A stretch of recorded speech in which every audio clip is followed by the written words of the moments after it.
So tonight, the husband of top White House aide Kellyanne Conway is calling for Congress to impeach President Trump.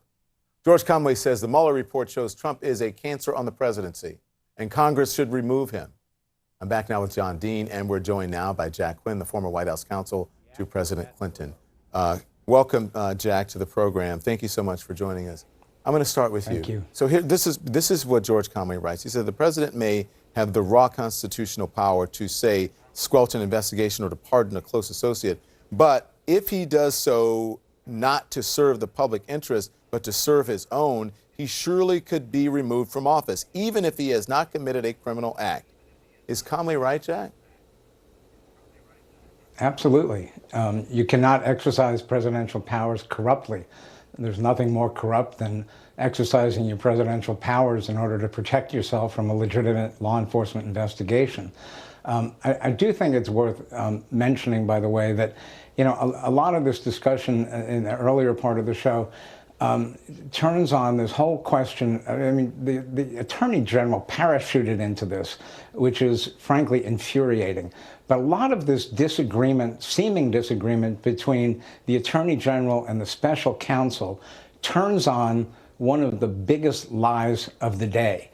And that is the assertion on the part of Attorney General Barr that his decision reached after, purportedly flipping through the 400-page report, that it turns not at all on the fact that the Department of Justice has had a longstanding policy that a president sitting in office cannot be indicted. Mm-hmm. He denied that was the case. That is simply an untruth, and it's a massive one, because this is at the heart of what led the special counsel to come to the conclusion that it was not for him at this point to undertake an indictment of the president. That's why he did it. Mm-hmm. Instead, he invited the Congress in the clearest terms after saying, if we could conclude that the president did not obstruct justice, we would do so. But we cannot reach that conclusion. Instead, they detailed more than 10 instances of obstructive behavior on the part of the president. The Attorney General's refutation of that, not even a refutation, he didn't even try to defend his conclusion. He just brushed it aside. He said, it doesn't matter. We have disagreements. He said he came to a well-reasoned conclusion that the president had not obstructed justice, despite all of these instances of obstructive behavior. And then he held a press conference to answer questions. He wouldn't explain about it when reporters said, well, what did you disagree on? He just brushed over that. So you're right about that. John, I want to bring you back in because Conway mentions he can't explain.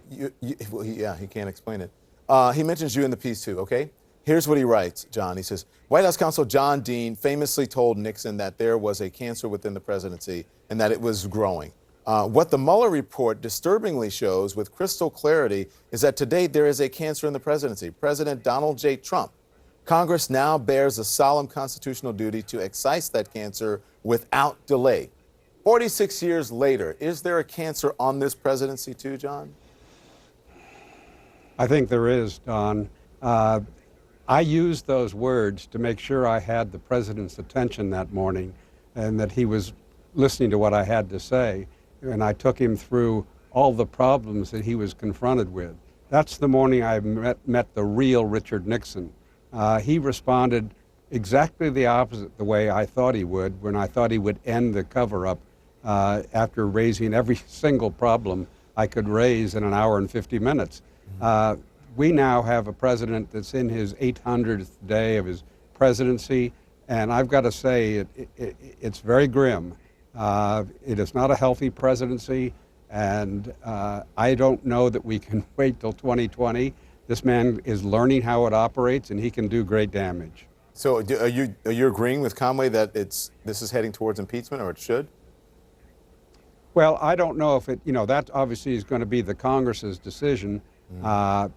It's clear right now that there's no way to remove him from office or even find him guilty if there's a bill of impeachment that gets through the House. The Senate will not do anything. So until the makeup of the Senate changes, that's not very likely. But the question is, what I think should happen is that the House should commence hearings that will start educating the public for 2020 so they'll know what they're dealing with this president. Jack, look, this is what the president actually tweeted. He said this, and he said, could have fired everyone, including Mueller, but that he chose not to. What do you think he's getting at here, Jack? Well, I think the president, I mean, you saw him on the back lawn of the White House walk out to that helicopter and not make comments. I think he's gotten some decent advice, finally, from people who said, leave well enough alone and let's start moving away from this whole issue. They're not likely to impeach you. They're more than not likely to remove you from office. Let's just get through this period of time and leave well enough alone. Yeah. Thank you, gentlemen. I appreciate your time. And good to see you, Jack. It's good to see you doing well. Thank you for coming on. It's good to be back. Thank you so much. Now I want to bring in Democratic Congressman Steve Cohen of Tennessee. He sits on the House Judiciary Committee. Congressman, thank you. Appreciate your time. What a day. Chairman Nadler, the leader of your committee, says that the report outlines disturbing evidence. So what are you going to do about it? What's your path forward? Well, a lot of people would like to impeach. I'd like to impeach. I feel like he's committed impeachable offenses.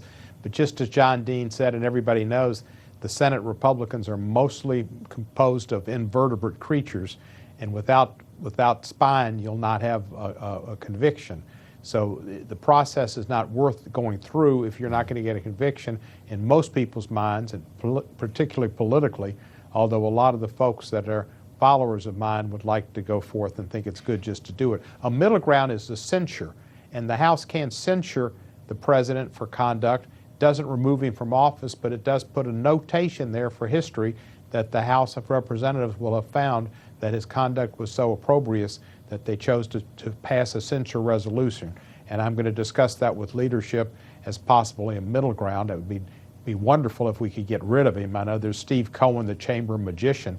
He can make people disappear. I wish I had his powers. I'd just do that. But since I don't, I'll have to try a censure resolution. So what do you think of what counselor to the President, Kellyanne Conway's husband, George Conway, wrote, said talking about the president may have some raw constitutional powers, but now it's time for Congress to act, basically saying in the public interest that he could surely be removed from office even if he has not committed a criminal act because of his actions. What do you think of that?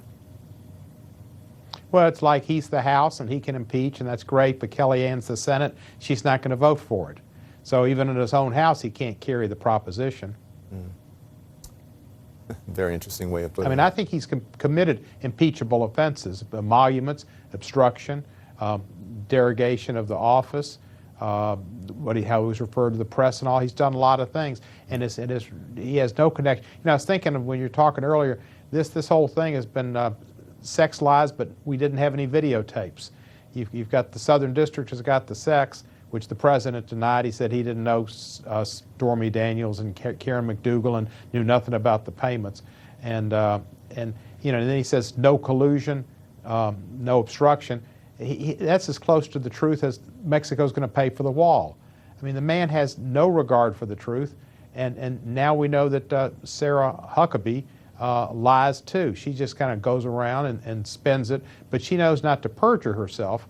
But lying to the public as the press secretary is okay. This administration is just full of just the gang that couldn't shoot straight. But they're there and they're in power and they're taking care of their cronies and they're making a lot of rich people richer, and they've got a lot of not so wealthy people, pretty much poor people, brainwashed to make them think that he cares about them and he's helping them. He could care less about anybody except himself. Yeah. And his family, maybe. You know Eric Swalwell, he's a congressman who's running for president. He says, he's also in the Judiciary Committee, he says that Attorney William Barr should step down. Do you agree with him?